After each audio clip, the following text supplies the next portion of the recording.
C'est comme ça que je libérerai le Congo. Alléluia. C'est comme ça. Alléluia. Vous verrez. Ce sera le signe. Ce sera le signe. Parce que personne d'autre que moi peut le faire. Parce que ce qui sera impossible aux hommes, à toutes les armées, à toutes les puissances de la communauté internationale et mondiale, c'est moi qui l'accomplirai.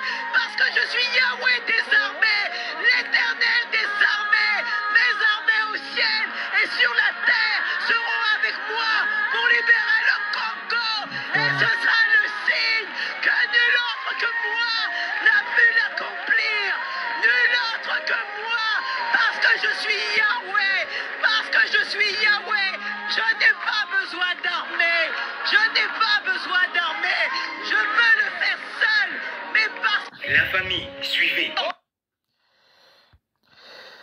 Et nous allons vous mettre une vidéo et ce qui s'est passé au Parlement belge, je crois.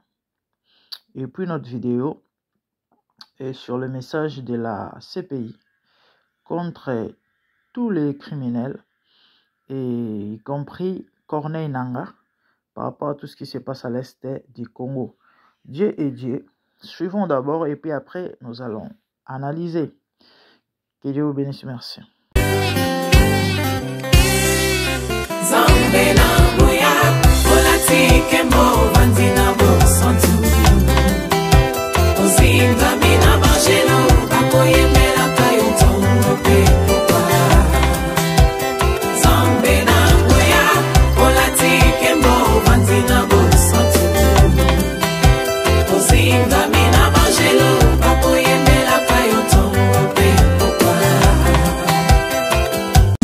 MDG TV, une chaîne Wint pour la cause de Christ.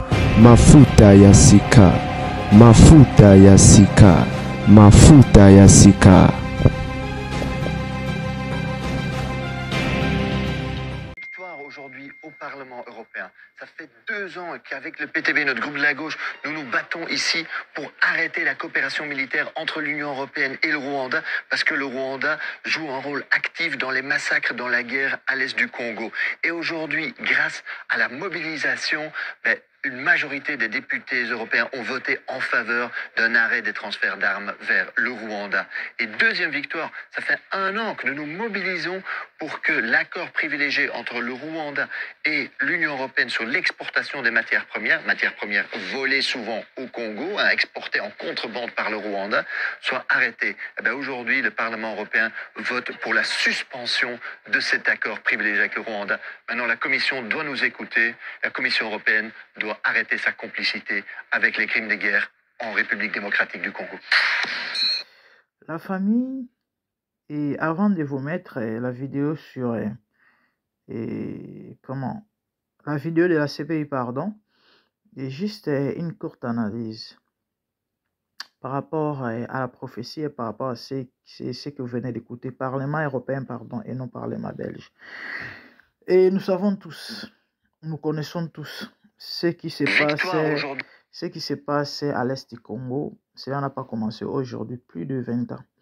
Et qui sont derrière tout ça. Et le peuple souffre, et nous pleurons, nous crions à Dieu, et que ceci s'arrête.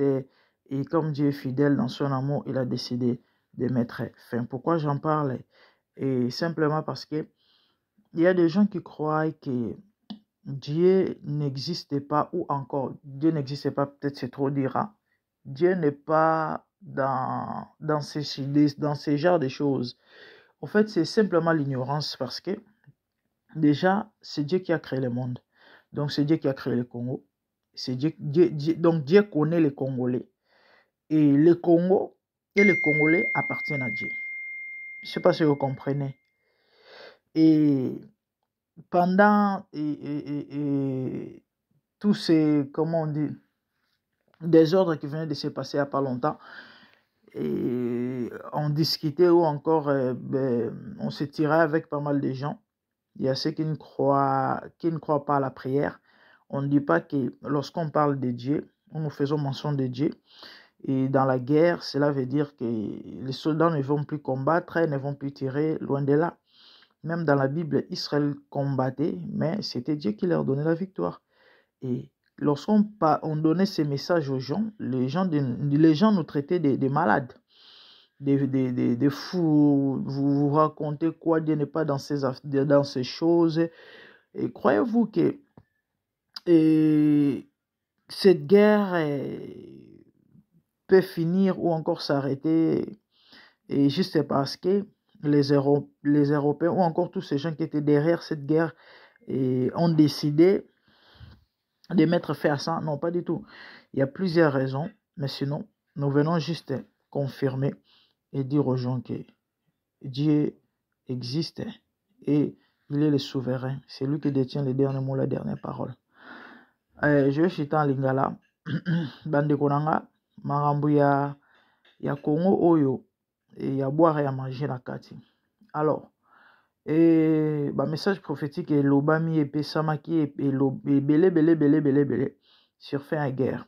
Et bato belé babane kondimate. Bato belé babane kokanisake nzambe na marambo azate. Et pourtant, nzambe azana Congo. Et il y a que lui qui peut décider pour faire une guerre. Parce que, pour votre information, bato o ba provoquera la guerre, to baza sima ba guerre oza na mboka wana bandeko de même impossible. Ke bala la bala mukai mate balo ba ke guerre on est si là impossible.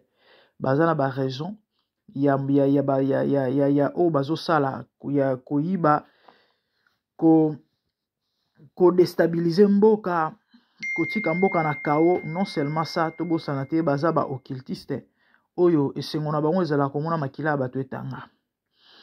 Et bato belé pona bango nzambe azana kata marambo te e minduki kaka nde muto opesa kimia. Munduki epesa kimia te. Munduki ezana makoki opesa kimia te. Muto apesa kimia ezali nzambe. Et toyebisaki bato ke nzambe guerre esila kaka na deuxième mandat ya Félix oyo, et non pas parce que Félix nde muto asali. Non, nzambe nde muto a décidé. Félix a salé l'oroté, a peine l'eau à salaté. C'est Dieu qui a décidé de guerre ici là. Et comme Azan Zambé, comme Azan souverain, à l'équipe Kakananzela ya bateau, Bazana sima guerre, on a pas le balabaron que non, maintenant ça suffit. C'est ça Dieu. Nzambaza souverain. Nzambaza Nzambé. Bible le dit, lorsqu'il approuve les voies d'un homme, il dispose à son égard favorablement même ses ennemis. Ce qui veut dire, tant Nzambaza na yo, Nzambaza pour, Nzambaza na Congo, Nzambalingi ba Congolais, ata bato baza mabe to baza na po baluka ba nuire basa mabe na ba Congolais, nzamba kapaba koleka na nzela na bango po apia kimia na ba Congolais. C'est ça Dieu. Et na message to tchaki na bandeli alobi ana besoin ya armée mon côté. Pour nani? Parce que il est celui qui dit et la chose arrive, dit la Bible. Il ordonne et ça existe. Donc akei ko imposer bango alobi na bango que non, guerre ici là. C'est vrai. Ezana na bandeli. Mais quand vous avez le victoire, parce que j'ai l'euro pendant des années et des années, solution soit maratée. Mais le lot a décidé que Bandimi et dans le Parlement européen, Bandimi va stopper le financier guerre au ninge va fournir ça à Kagame Minduki parce que on va battre ndaraye. On va battre ndaraye. Aboma ba Congolais, aïe baba minéré, amemela bango. Kope bandoli kandingwana. Et le nzambe na bonzambe na ye a décidé que mambo ici là peut-être tozolo bakaka rien de concret n'est encore visible ou palpable, mais ce qui est vrai bandeko et tout le monde a yango physiquement que effectivement eza mambo ya lokuta te pour relaxer que non nzambe a nzambe bandeko. Et to continue ko lika na nzambe, to continue ko bondela pona mboka na biso kande na ibisaka bino. To continuer aussi la confiance dans Nzambe. Nzamba na Congo. Le Congo sera restauré. Et mboka na ozala modèle bomo et changer et oza modèle bomo na wana te. Le Congo dans les années qui viennent et comment parmi la grande puissance na mokili o so Nzamba ko permettre oza na bomo e obika mahambo o romona yango bokoma yango na ba papier na je sais pas na ba cahier na ba calepin na ba carnet.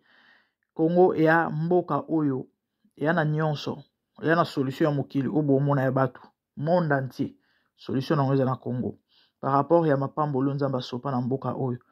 Et Congo ezali cerveau moteur ya Afrique wana bozomona pe ya monde mobimba. Ah oui. Et mindele bakanisa peut-être que bango bako et détruire ba Congolais pour ba s'enrichir na bozuto bomengo ya Congo. Mais nzambo akela Congo na ba Congolais ana contrôle ya nyonso. C'est ça. Donc c'était ça le message. Toujours c'est la bino na suka vidéo. Il y a mandat d'arrêt au CPI et ils ont lancé contre les criminels nyonso.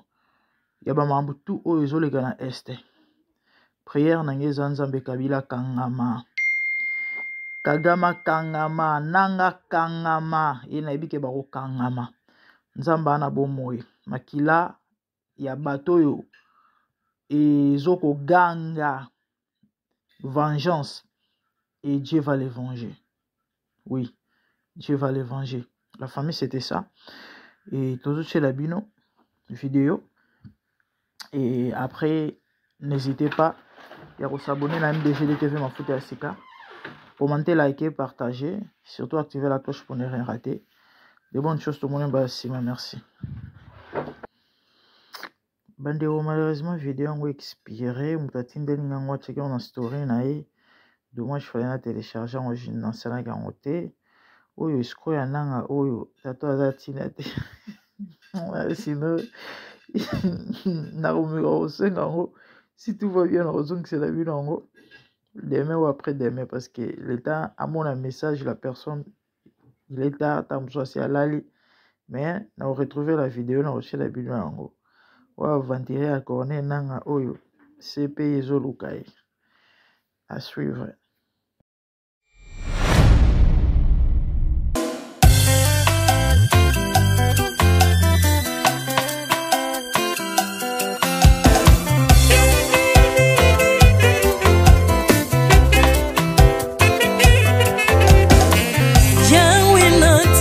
Mokili yo na monite natangi na histoire ya monde na monite naluki na yemba pete toze pour passer Seigneur je n'ai pas pris non plus entendu parler oui akoka la yo Yesu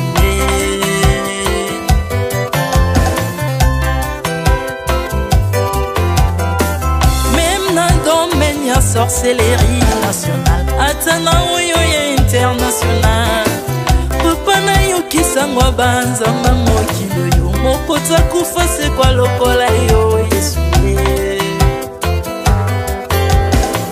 nanya voyage lokola yo nanya wakoka nino ya wanzambe uni masomo ya ekurusu konanga okufose kwa poyo zali nzambe Yesu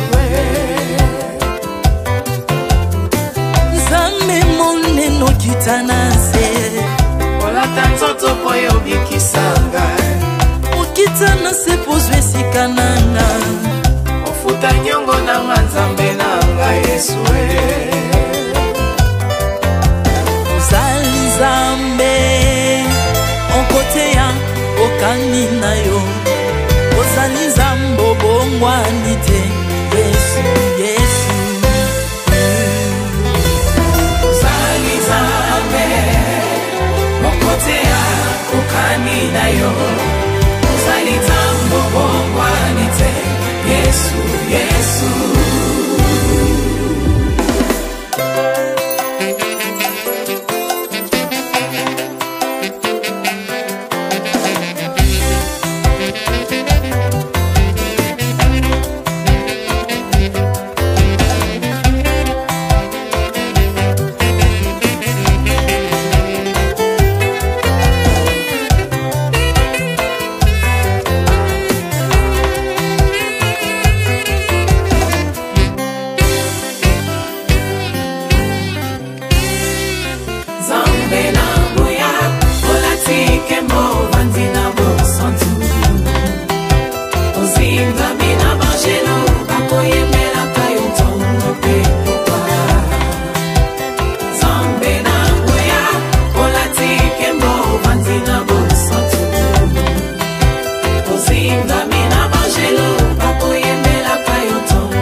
wapi nzambe soki na yo te ikolo evangelo na yo mabele enyatelo na yo ozali nzambe ozali nzambe ozali nzambe mokote lokola yo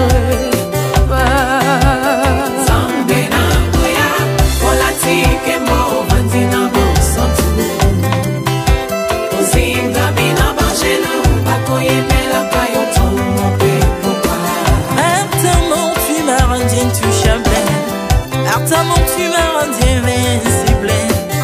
Aliwana yo tokomine la santu, lisekwana yo tokomine balongi.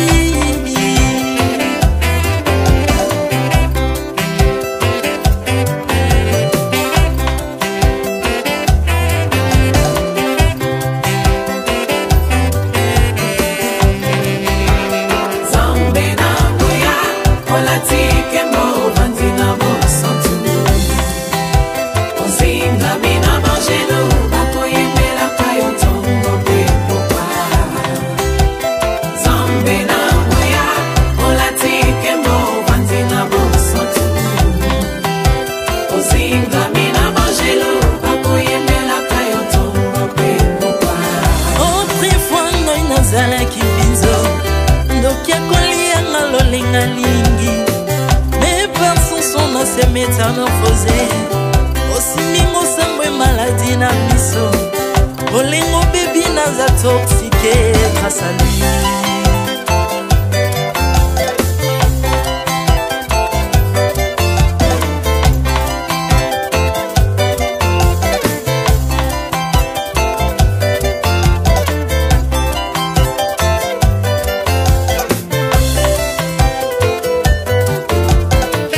Bien-aimé, alléluia. ezali na tata moko azalaki nzambe ntango akufi badepsine balobi keno akosekwa mpo nzambe bakristo pase alors mpo bafasilite lisekwa na ye bakunda ye motu libanda to ntango akolamuka abimaki elingala moko mais comme nzambe na biso alinga kokambola gloire na moto te lobi nango na ntongo baya kokuta bangulu basepelisa motu ya nzambe na bango yango bien-aimé bato wana bakoma oo biso dolera ngulu te po milimo mabe ekotaka na ngulu mais soki bino bolera ngulu te po milimo mabe ekota na ngulu bomelaka mai te po milimo mabe ekotaka na mai yango tokumbisa nzambe po akufa asekwa avandi